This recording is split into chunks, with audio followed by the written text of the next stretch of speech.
Okay, so we started Mishlei 21:11 on Wednesday, and we chose this because it is applied by the midrash to the Megilas Esther. Okay, so what we're going to do is we're going to review what we did last time, and then learn the pasuk on its own, and then we'll check out the midrash. Okay, so he says, "Kol rucho yotzi ksil, v'chacham be'achor yeshab chena."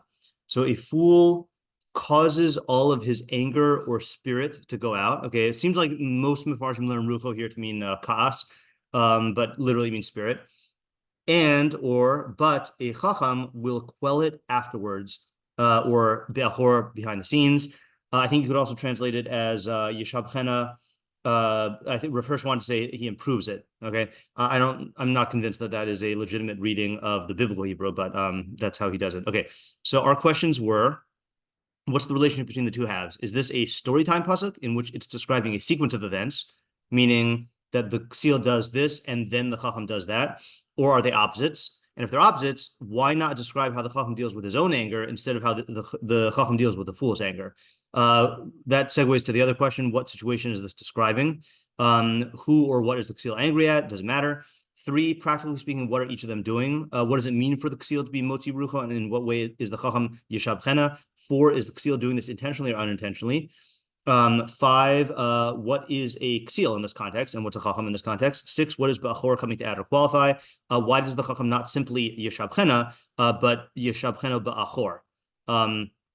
7, what does the word kol come to add or qualify? 8, why does the Ksil do this? 9, why does the Chacham do this? Is he responding merely to the rucho of the Ksil, or the fact that it's kol rucho? And the nafkamina is, would he respond this way if it were only some of the ruach? 10, who is the intended audience? What are the benefits and consequences? What is the practical application? What is the subject? So we had one main approach last time from Isaac, which is that my notes here say when the Ksil vents his anger, he goes all out, and his anger is like a raging river. A fool might try to suppress, so meaning another fool might try to suppress or assuage his anger in the moment, but that's going to, at the very least, not succeed, but at worst, it's going to make things even worse for him or for the situation, because he's going to, I think we said that he's going to take it, he's going to be defensive, he's going to take it as a blow to his ego, because to the Ksil, I mean, anger comes from ego in general, and to the Ksil, like, who wants reality to conform to his desires, any attempt to challenge that or questions legitimacy is taken as a personal attack. So anyone who tries to oppose his anger directly is going to meet his wrath. So for this reason, the Chacham will wait until the Ksil fully vents or discharges all of his anger. Discharge is another good thing for go out, Yotzi. And then afterwards, he'll attempt to address the situation, either by attempt to address the inner situation of the Ksil in terms of his own feelings, or do damage control, whatever it is. Okay, so Ariel said that venting anger also generates miscommunications, because in the fool's mind, he is venting, but others are going to take that as an actual call for action. And then David said at the very end that one of the reasons why people express their anger is to justify it in their own minds. I think the very act of expressing it is like a justification, but also if it gets reacted to by other people, either for good or for bad, that solidifies the that makes it more real to their minds. Yeah. Okay. So that is what we came up with last time. Okay. Any other thoughts on this before we go to the Mefarshim? When you said meets his wrath, my brain parsed that as potentially METE. I was thinking that actually the Ksil does not mete out his wrath, because that's in a measured way. But it's he's Yotze Kol Rucho. It's everything that he's feeling is coming out, right. not just a measured amount that right. Yeah, right. So before we do the Mefarshim, let's just try approaching this as Rucho means his not anger, but his ruach, his emotions. And if we want a quick review of what ruach is, the place you can find it in Mishlei, this is the triplicate theory of nefesh, ruach, and neshama. I think it's in Rabbeinu Yonah on 122, which I know is probably the most quoted Rabbeinu Yonah in my arsenal. Let's see here. He says, he says nefesh adam. So this is also found. Rebbe has a shiur on this on on the Ibn Ezra on Koheles. This is one of the Ibn Ezra's. I think Ibn Ezra might be the earliest one who wrote this division. I'm not aware of an earlier source, but Ibn Ezra, Rabbeinu Yonah, and Rabbeinu Bachya all hold by this division here. Ibn Ezra, you can find it in, this is just a FYI in general with methodology. I think Ibn Ezra has 10 essays throughout his commentaries, and you could find them by looking through Mikros Gedolos and then seeing where he has a lot of text. So like one of them is on the Aseret Dibros. There's two of them in Koheles, I think, and one of them is about this. So Rabbeinu Yonah says, "V'dah v'yisbonen ki kochos nefesh ha'adam shalosh." You should know that there are three faculties of the soul or powers of the soul. Ha'echad hatzomachas v'hamagadeles v'yishtatif. So one of them is this is hard to translate, the nutritive, growthy soul. Okay. And this is something that the hatzmachim, this is something that man shares with the animals and the plants. This is a very I don't know if this is Aristotle or Galen, but this is a very like interesting way of thinking about the soul. And you can find the soul in the liver.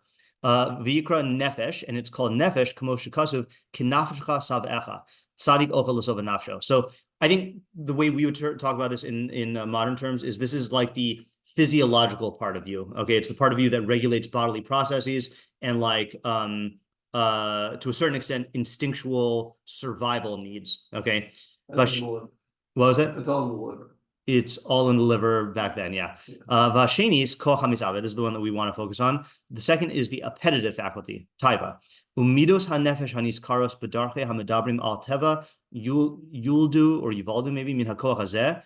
And there are also midos of the nefesh that come from this. Vishtachef bo ha'adam im shar balichaim asher yimsa behem chifetz lahamtzi tzarche haguf hakoach hamagadol im gam lahazik ulenotzeach.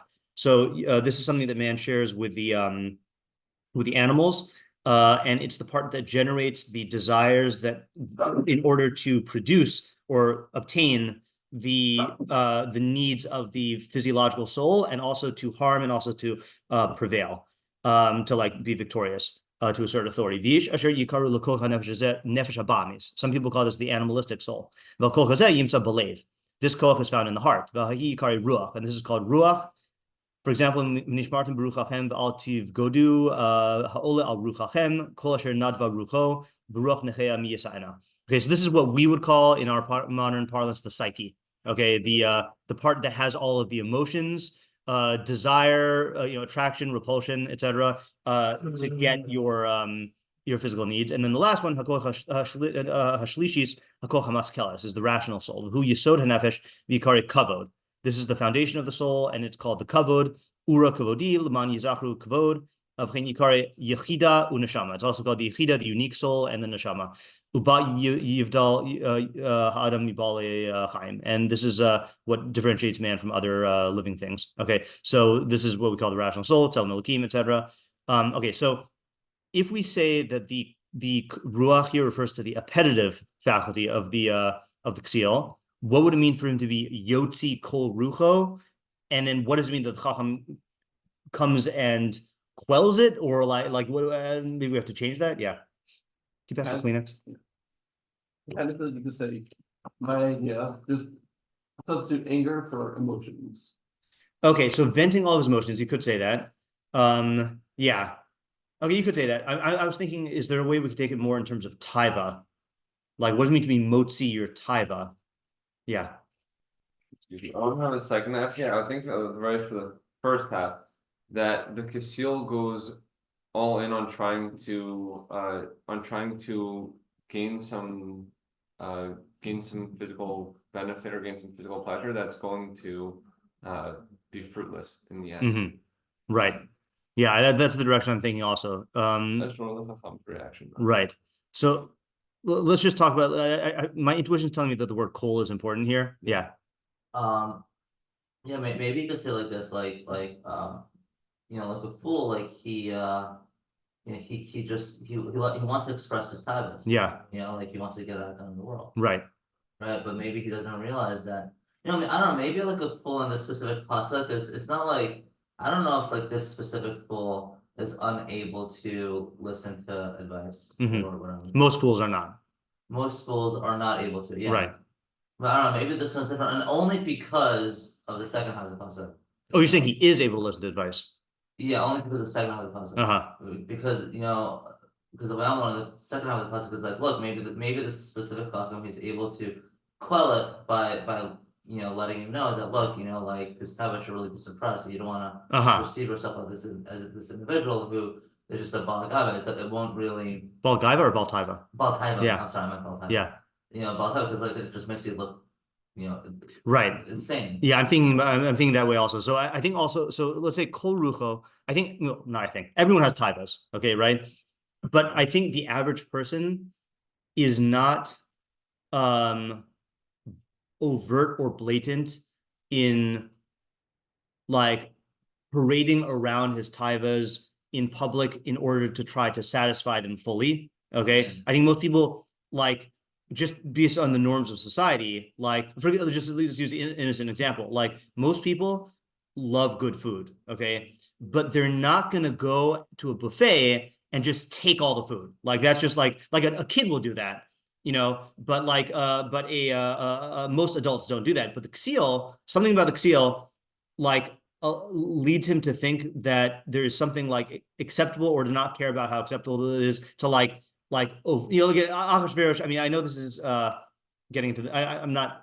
I would have said this if we didn't have the midrash. Okay, so like Achashverosh, saying actually no, we had this on Monday. That's why I'm thinking of it. Hold on. What was the pasuk of Monday?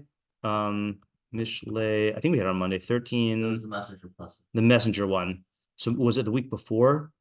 Oh no, it was. Let's see. Anyone remember if we had an Achashverosh one on? No, it wasn't this one. Maybe it was the week before. Mishlei 13:16. For our pasuk, did Rav yes, this is the one. Pasuk? What? For Rav did Rav say that it was a Yesh pasuk? Yeah, he did. Yeah. Oh, that's a good reminder. Okay, so yeah, we had here Kol Arum Yased Badas Ksil Yifros Iveles. Every Arum, every cunning person acts with knowledge, but Ksil spreads out or broadcasts his foolishness. And then we had someone said that this is Achashverosh. Let's see. I think it was Rashi.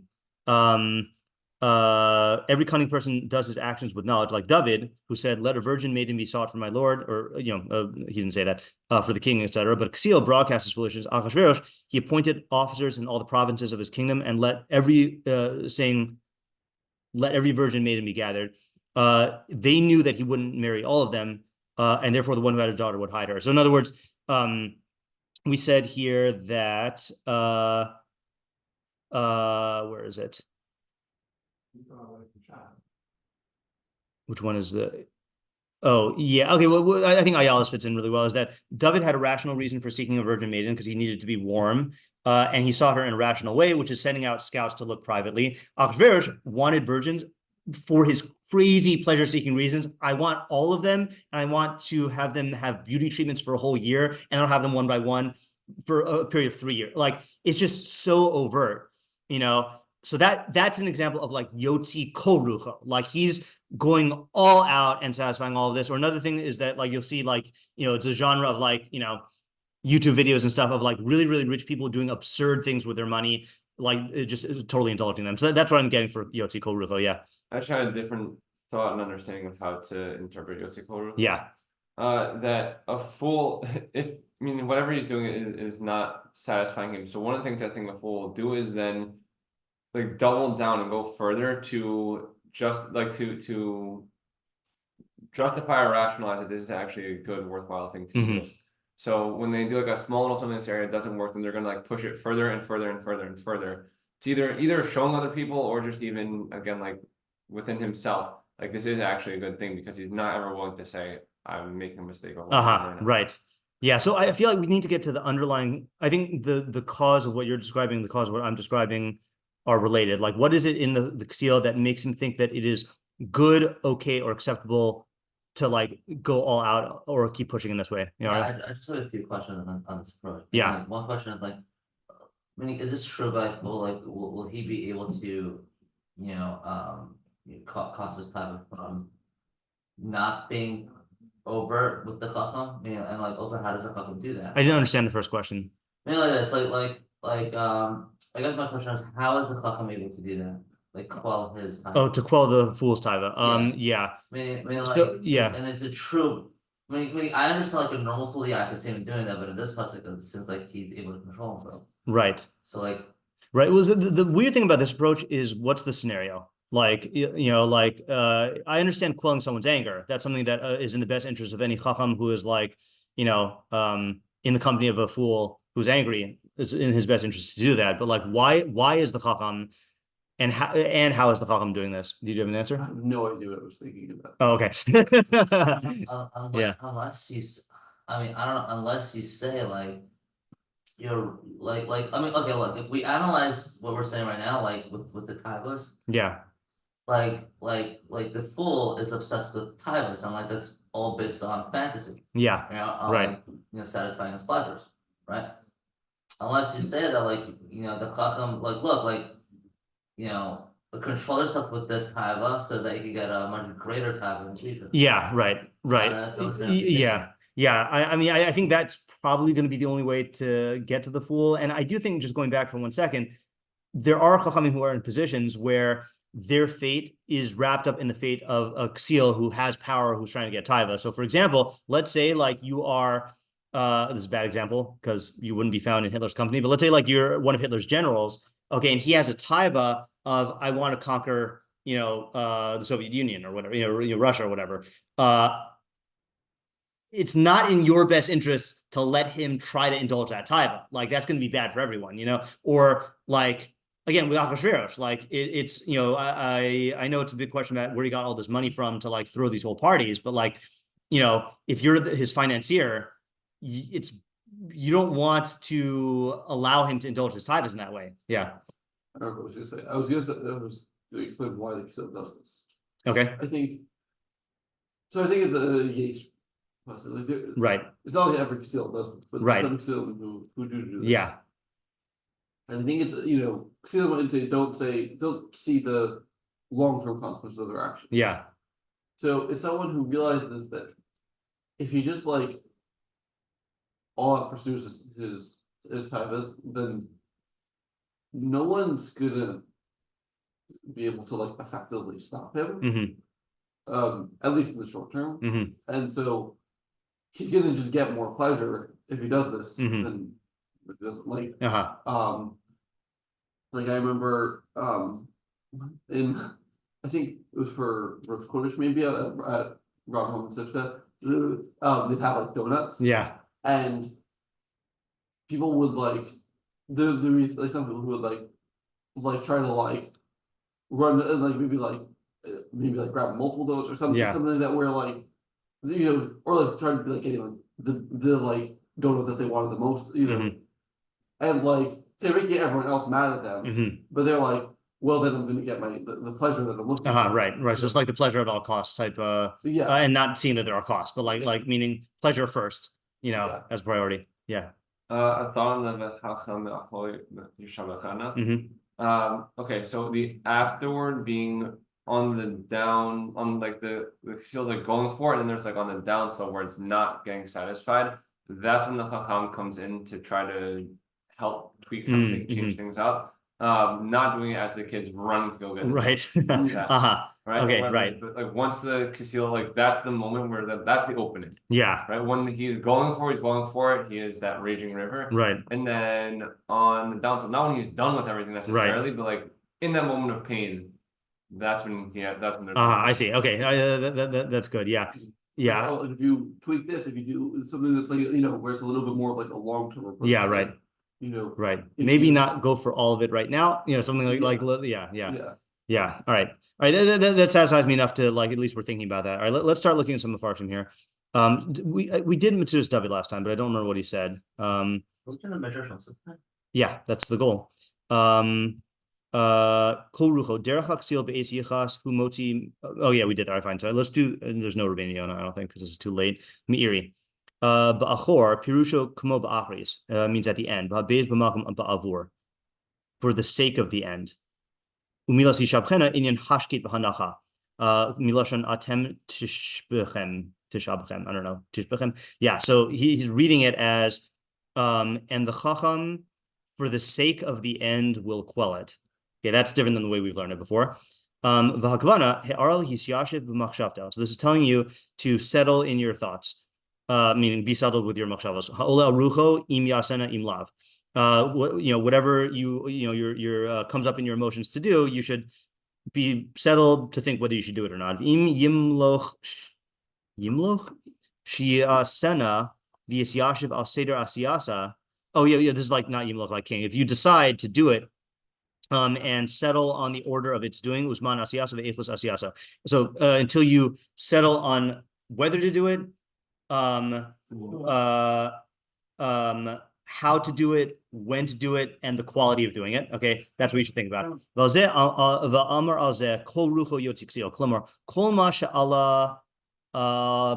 Anything that occurs to him,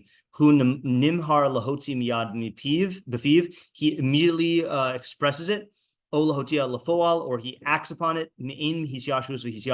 without any deliberation or like taking counsel on the matter. And in the majority of times he will stumble in it. Okay, so he is reading it the way you guys wanted to read it, in terms of his own machshava. Yeah. Right. How does he do that? So I think the way he, definitely his reading of Ba'achor helps. Because the way we were reading it is afterwards, which makes it sound sequential. But he's saying is for the sake of the end. Well, we haven't really read it yet, but for the sake of the end, meaning the Chacham has the end in mind, which allows him to do this. Let's see how he actually reads it. He will quell his thought and settle in it in his heart. Yeah. How do you translate kol rucho? His taiva, I think he didn't say it, but I assume it's his taiva. It's ha'ola rucho, so like his emotions. In order to like test thoroughly the end, that's how it seems to me to explain it. Okay, yeah. So he's saying that it is or yishabchena.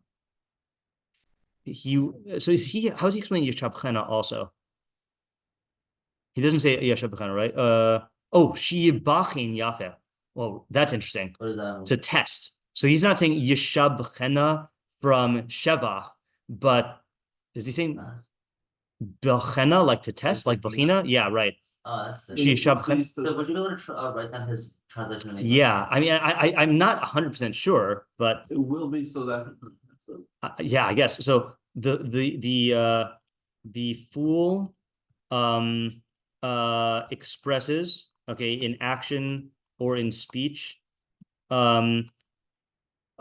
everything in his psyche, okay, without any deliberation. But the Chacham tests it for the sake of the end. So I guess he's learning everything in his own psyche. That's meaning he's testing it in his mind. Yeah, in his mind. It's so funny. Yeah, very, very different reading here. Yeah. So like now, this reminds me of like Esther versus Achashverosh. They both right. They both. That's very interesting. Right. In other words, she also did not immediately. I was doing the Gemara with my students, which I do every year with the Megilas Esther Shusim as Haman, which I first heard from Rabbi Gober many years ago, 20 years ago, 22 years ago. So the question is like, why did Esther invite Haman to the banquets? And so, I feel like we are so used to the notion that she was acting strategically that we forget how the normal person reads the story. And I was shocked by how many students thought, like after I had them go through all the opinions, all the 12 views about what her strategy was, I said, how has your view of Esther changed? And so they said that the reason why they thought that she like didn't ask to save the Jews the first time or the second time was she was too afraid. Like they just did not think that she was actually planning this deliberately, and like, right. I see that in the story, like, yeah, fine, and I'm sure that's what Achashverosh thought, right? But she, you put yourself in Esther's shoes, you have all the power, you have the maximum power that the Jews can have, Okay, like you have the greatest shot at this. So you might have this sense of urgency, like I gotta act now, But no, first she says tinus and tshuva, 3 days. And she's not just doing tshuva during those 3 days, she's also planning and plotting. Then she acts and she makes a strategic move, which is not to try to get everything she wants right then. She asks for the first banquet. Then at the first banquet, she also doesn't like leap on it. She also thinks, so it's like the opposite of Achashverosh, yeah. Yeah, I mean, and just on, talking about her, let's say, look, obviously, it's a threat to her people, and she probably felt a lot of anger and like, right. Hatred towards him, but like she understood that she needed to control it. Right. And, right. Because of that, she was able to be in a state of mind where she could do this. Right. Yeah. Versus like, it's funny because like, if you ever look at the Gemaras about like Achashverosh, and like, Rebbe said in his shiur, like he had like, like 2 great mitos, and one of them was like, advice. Advice, right? Right. So Achashverosh also, and I think this was a part of the problem, like Achashverosh also was able to control her anger, his anger, because there's the one that talks about that, right. Like he went out on a walk, right, to quell his anger. It's funny. He attempted to, but when he got back, he blew up, right? Well, it's whatever. There's more on that. But yeah. like, the point is, like Esther knew that, and she put Achashverosh in a specific state of mind where he couldn't quell it. Right. Yeah, that's interesting. So like, I don't know. Okay, let's look at the his second interpretation. Zulasi pirushuhu. Some others than me. Yeah.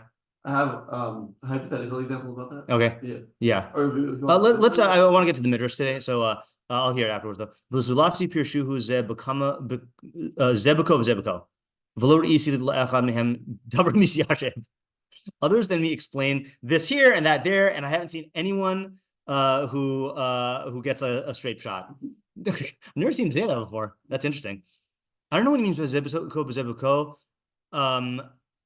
If he's talking about people explain it this way and that way, or if he's saying in the pasuk, some explain each half to be about a different scenario. I don't know. It would be like some people explain the first half, and people like quote, so those people quote like half the pasuk, right, and have like an idea about it, but doesn't make sense. Yeah. V'libo od lefarish. I see another explanation. Ksil nimhar lahotzi machshavto b'fiv. So the Ksil is quick to express his machshava verbally. V'yigazim l'shabeach atmo shekach yomar v'kach yaseh. And he is like I know Guzma is like exaggeration, but there's got to be a better word here. He like praises himself in an aggrandizing way to say, "Thus I shall be said, and thus shall be done." V'chacham lo yishabeach v'lo yispar b'machshavto. The Chacham will not praise himself and glorify himself in his thoughts. Rak ba'achris, only afterwards. Kishiyira sha'ala machshavto b'yado. Only when he sees that the thing came into his hand. Okay, the example of this that I always think of, and I haven't read this on a Mishlei shiur in a while, archives, Plato, is in the beginning of Internet Classic Archive. In Lysis.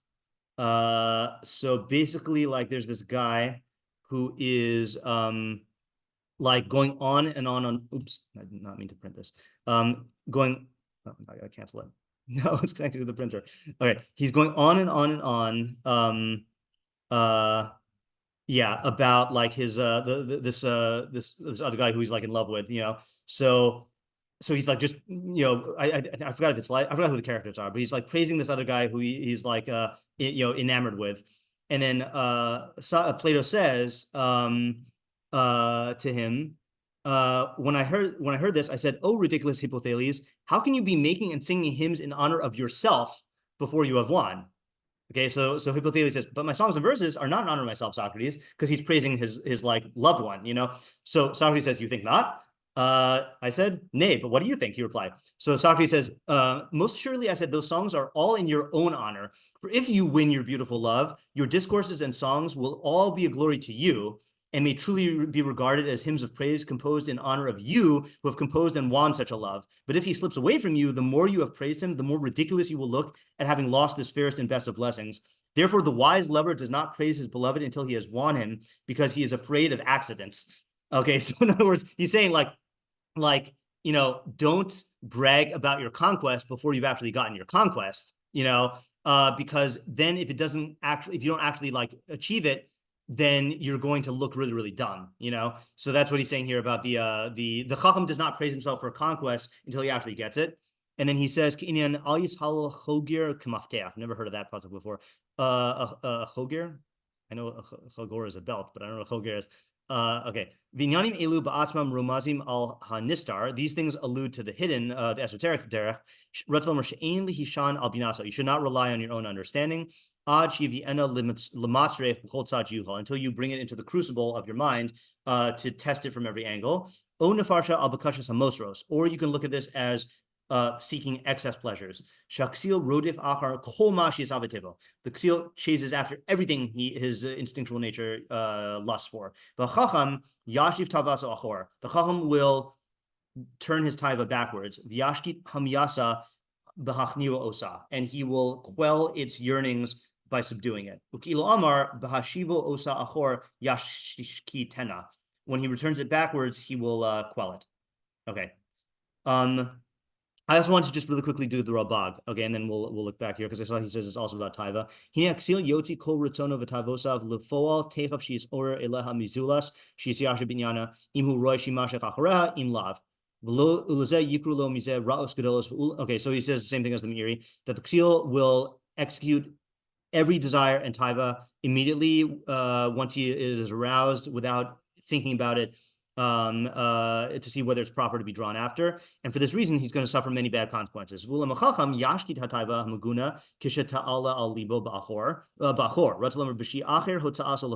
interesting. So the Chacham, that's really good. The Chacham will quell this bad taiva when it comes up in his heart by delaying it until he settles on it. Imhu roy im lav. Okay, this is a good technique. And through that, he will quell that bad taiva. Okay, so I think this is a technique. I feel like I talked about this earlier in a Q&A maybe, that if you have a taiva, okay, and you feel compelled to indulge it, one of the techniques you can use is say, I will allow myself to indulge it, but I'll do it at the end of the week, okay? Or I'll do it tomorrow, right? So just by giving, again, this is a classic trick of the psyche. If you are too harsh with your psyche and you say, you make it think it's going to get deprived, so then it will rebel. But if you say, oh, you can have it on such and such a date, so then you can, what'll happen is, first of all, you'll have at least a good couple of days, where you won't be doing it. But many times it's just in the heat of the moment that the taiva is active and you'll cause it to be delayed, Yeah. Yeah, I have an even shorter time frame example. Sure. Which is when Aviva and I are watching TV. Yeah. And then it gets late and we shouldn't watch another episode. Yeah. But we'll say, okay, what we can do is we're gonna get ready for bed and we'll watch another episode in bed. But we totally will watch the episode. Yeah, yeah. And then we get ready for bed. It's 5 or 10 minutes later, and we're like, we should. Yeah, that's good. Yeah, yeah. It's amazing how easy this trick works. Yeah, and it's funny. The same thing that makes the psyche clamor for the taiva is what allows the trick to work, because the psyche only looks at the immediate, and so if it hears the immediate, oh, you're gonna get it soon, it'll be like, oh, okay, and then it'll quiet down. Oh, yirta b'zeh ki hachacham yashkitena be'ichur rotzlomer b'shiyifane oref v'lopanim. Or it means that the Chacham will quell it with back, meaning by turning his neck to it, but turning his back to it, instead of turning his front to it. Ela tchuna hahi v'yargil atma b'hafka. Oh, okay, meaning he'll accustom himself in the opposite. This is like the Hilchos Deos approach. Trufas elo hachaloim. That's how you heal these things. In other words, he'll go to the opposite extreme. That's be'ichur. Or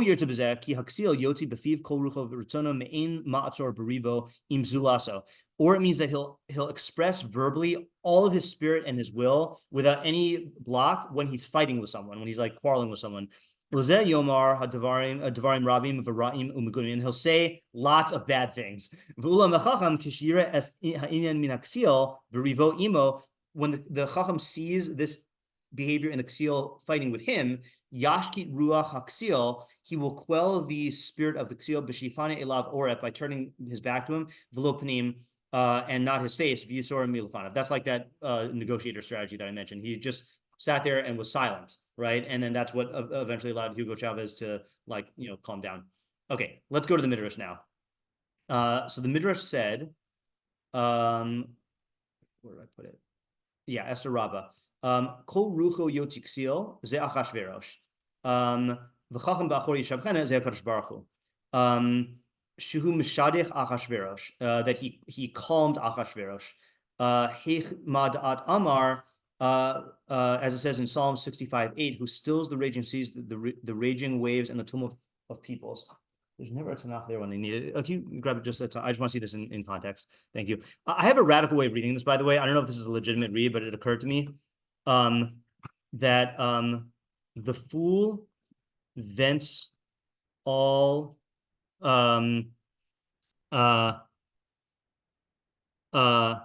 his anger.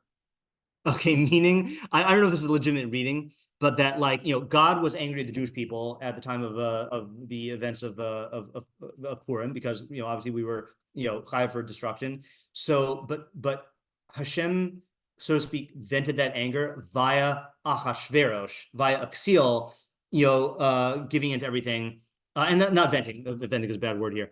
The fool Expresses. Yeah, I'll say through the fool, he carried out his anger. Okay, I'm just wondering if you could read it that way. Okay, I don't know if that's a good reading of the pasuk or of the midrash. Yeah, Isaac. What that means? Yeah.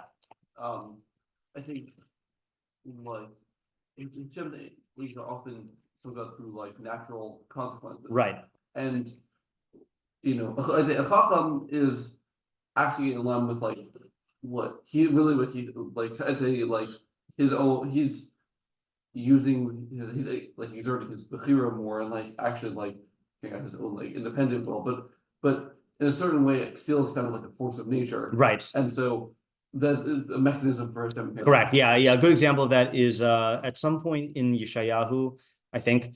Then there's a prophecy about Nebuchadnezzar destroying the Mikdash, and he's described as no, maybe I'm thinking of Assyria destroying the 10 tribes. Someone who destroys some part of Israel is described as Shevet Apo, as the staff of God's anger. And obviously they weren't consciously saying, "Oh, I'm going to do God's will." No, they were a force of nature that God utilized as the vehicle of punishment. Okay, so I just want to see if this context is important here. Well, I don't know if it's a contextual thing or a linguistic thing. In 65:8, which says, we recognize this. For the conductor, a song by David. To you, silence is praise. Okay, classic. O God in Zion, and unto you shall the vow be fulfilled. O heater of prayer, unto you does all flesh come. Masters of iniquities have overwhelmed me. Our transgressions, you will pardon them. Praises to the one whom you chose and draw near to dwell in your courts. May we be sated with the goodness of your house, the holiest part of your sanctuary. With awesome deeds and righteousness, you will answer us, O God of salvation, O security of all who inhabit the ends of the earth, and those far off at sea, who sets mountains with his strength and is girded with his might. What pasuk am I looking for? 8. Who calms the roars of the sea, the roar of the waves, and the multitude of regimes. Okay. Yeah, so again, I don't know if this is contextual. Inhabitants of the furthest ends are awed by your signs. With the outgoings of morning and evening, you cause joyful praise. You pay heed to the earth and watered it. You enriched it abundantly from God's stream, which filled with water. You prepare their grain.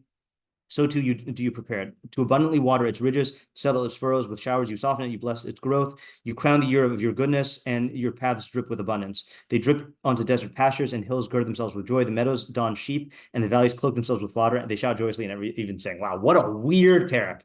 That makes me want to do that one. Okay, yeah. So what is the idea here? Yeah. Oh, sorry, I thought you were raising it. Yeah. Right. So again, this is a psichta to the Megillah, which means that this is framing the entire thing, that this is like a lens through which you could look at the whole Megillah. And what's weird to me, first of all, I don't know if it's saying that this is ruach anger or ruach spirit, because Achashverosh did express all of his spirit, but he also expressed all of his anger. So I'm not sure which one it is. Yeah. So what is this saying? Yeah, I mean, if it's anger, it is interesting, because who soothes Achashverosh's anger in the story? Two people, Haman and Mordechai and Esther, really. I mean, I don't know who you want to ascribe it to, right? Is that Haman soothes his, or okay, according to Chazal, right? Memuchan, okay, but if Memuchan is Haman, then Memuchan quells Achashverosh's anger with the Vashti incident, and that leads to the rise of Esther and to her being chosen as queen. And then Mordechai and Esther really like handle Achashverosh's anger when he finds out about Haman. Yeah, Ariel? Yeah, maybe you could say that, I'm just, pointing out that it's the psicha. Yeah. Maybe you could say that like the midrash is coming to highlight, like multiple frameworks of looking at the Megillah. Okay. One framework is, of course, HaKadosh Baruch Hu is involved through Okay, I see what you're saying. And the other one is, again, but how does HaKadosh Baruch Hu express himself through the Megillah? Okay, that's good. So it's funny. I'm touching upon this tonight. Yeah. But like, this is good midrash. Yeah. So like, and the other one is, he does it through Esther and Mordechai because they're totally aligned with Chachma, and like that's a representation of. Okay. Yeah. Machshavah. I mean, slight tweak. Just remember that this does not overtly mention Mordechai and Esther. Right. It doesn't. But you have to explain how and what how is God involved. Right? Okay. Meaning. So he does it through Hashgacha by manipulating. All right. So I'm going to take your idea, but I'm just going to read it. I think in a more faithful reading to the midrash is that if you could look at this and we know Purim was a nascent Esther, right? So there was no overt involvement in the laws of nature. So someone who's looking at this through a completely political lens will see, all of these events were brought about by Achashverosh's anger, right?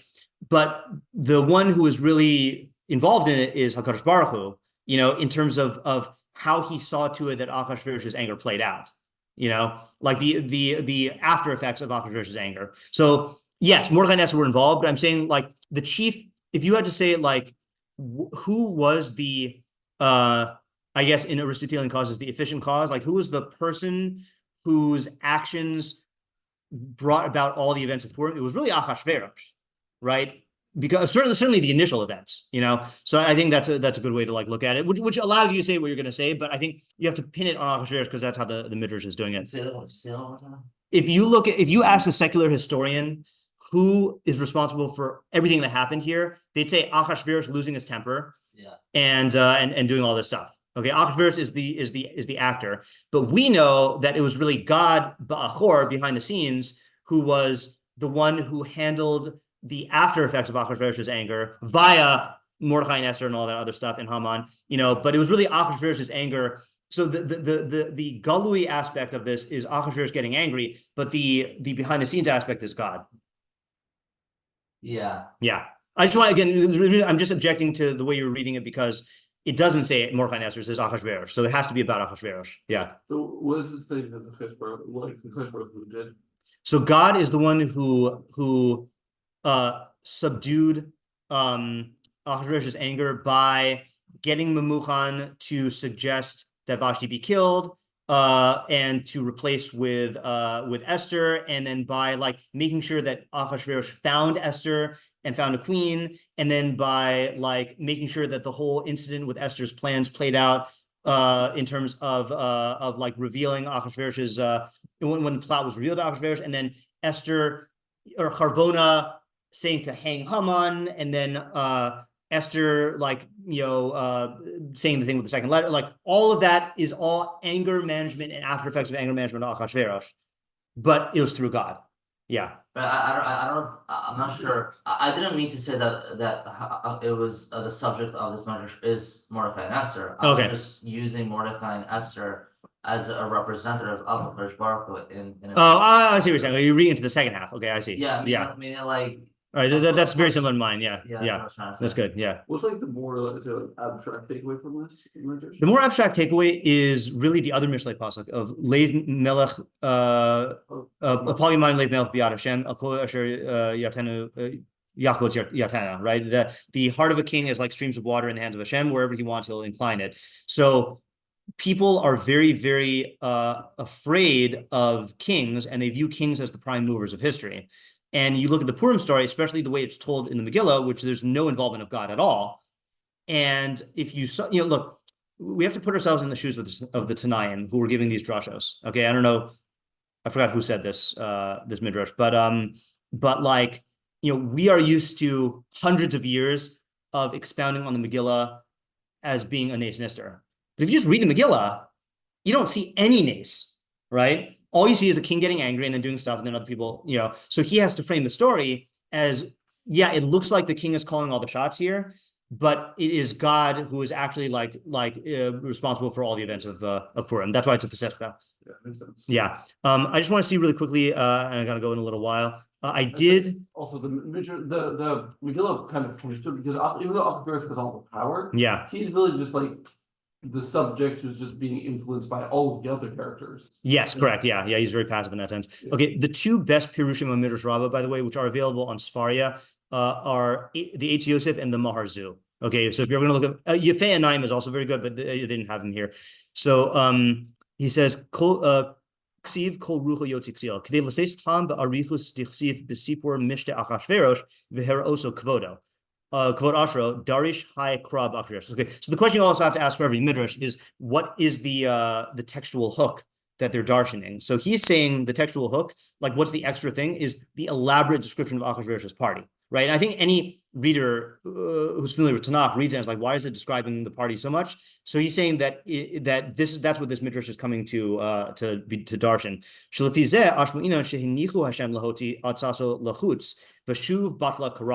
That God allowed Achashverosh to fully express his plan, okay, meaning all of his taiva, and then God put a stop to it. Okay, okay, so to express all of his ruach, to demonstrate to all the people his wealth and stuff. And so he's going with Chazal's interpretation of Achashverosh, that he invited Israel to the party in order to make them stumble, in order so that to make it so that Hashem will not continue to look at them. God, who is the secret, the Chacham of secrets and behind the scenes, Pirush Besof, sorry, not behind the scenes, at the end, Shibir v'hishpil gavaso v'simcha shalom. God lowered his gaiva and his simcha. Rotalamar shebesibas harigas Vashti nis balbel simchaso nis batla atzaso. Via the killing of Vashti, that ruined his simcha and put to stop his plans. Shiyatz lahachti es Israel, his plans to cause Israel to sin. Ki lo nislach lachu b'chet ze kol kach v'lo hisir panav Hashem mehem ela lifnim. Okay, so he's learning it. That's interesting. He's learning it that if it weren't for the fact that God arranged for Vashti to be killed, then Klal Yisrael would have stumbled even more in the Mishteh, and then God would have had Hester Panim, and Israel would have been destroyed. I've never heard that before. So this is teaching, this is, as Roel Bog would say, this is a Toelis in Deos. Okay, one of the questions in Darshing the Megillah is, where did God intervene? So he's saying that, I have to look up the midrashim that he's referring to, that Achashverosh wanted to cause a michshol to Yisrael. But it sounds like he's saying that Achashverosh wanted to cause Israel to sin, but by interrupting the festivities through the execution of Vashti, God put a stop to Achashverosh, and Israel couldn't sin, and therefore they did not go so deep in hate that would cause Hashem to do a full Hester upon him. Never heard of that before. Okay, so let's think about that, and then just read one more, and then we'll stop for today. Kol rucho yotzi ksil shemos Rabbah perek tes siman zayin sham mavur. Okay, so we have to look there. I guess this is mentioned elsewhere. Umashakata v'sudas Eretz Yisrael. Yitachin chaya miskaven liftos es Yisrael hamakavim. What? Maybe. It's possible that his intent was to seduce Israel, who were hoping for the suit of the Leviathan, va'asa lahem dugmaso, and he made a similar one. Okay, so he's referring to other midrashim. All right, fine. All right, interesting. So we have a new hashgacha lens to think about this, but we need to see what other midrashim he's referring to. Okay, and this is another midrash methodology that a lot of midrashim are presupposing other midrashim. Okay, it's funny. It's an opposite pasuk to opposite methodology principle to the other methodology rule, which is don't assume that everyone holds by every midrash, but you can assume sometimes that they are referencing well-known midrashim. Okay, good pasuk either way, but and something good to think about for the Purim story. Okay, very good. Yeah, I'm glad we had a shiur today. How much time do you have? Thank you. I told